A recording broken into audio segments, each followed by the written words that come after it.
দাঁড়াচ্ছে, আমি সালাম দিলাম। উনি বললেন, আপনার পরিচয়? আমি পরিচয় দিলাম। তো আপনি তো মুক্তিযোদ্ধা, বসুন। স্যার আপনি কেমন আছেন? বললেন, দেখেন বঙ্গবন্ধু আমার হাতটাকে ভালো করে দিয়েছেন, আমি হাতটা নাড়াতে পারছি এখন, চোখের পানি তার, তিনি আমার সব বন্দোবস্ত করেছেন, চামড়া দিয়েও সে আমি তার শোধ করতে পারবো না। কেঁদে দিলেন।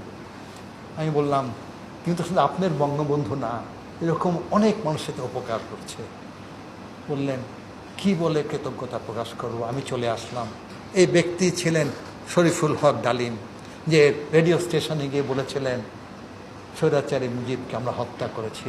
সেই লোকেই তার সমস্ত আত্মীয় স্বজনকে হত্যা করেছে। মেজর ডালিম বলছি, অদ্য সকাল হতে খন্দকার মুশতাক আহমেদের বরিষ্ঠ নেতৃত্বে সামরিক বাহিনী ক্ষমতা দখল করিয়াছে। শেখ মুজিব ও তার খুনি দুর্নীতিবাজ সরকারকে উৎখাত করা হইয়াছে। এখন হতে সারা দেশে সামরিক আইন জারি করা হলো। আপনারা সবাই আমাদের সাথে সহযোগিতা করুন। আপনারা নিশ্চিন্ত থাকুন, কোনো অসুবিধা আপনাদের হইবে না। বাংলাদেশ জিন্দাবাদ। ইতিহাস বিকৃত করা যায়, কিন্তু ইতিহাস মুছে ফেলা যায় না।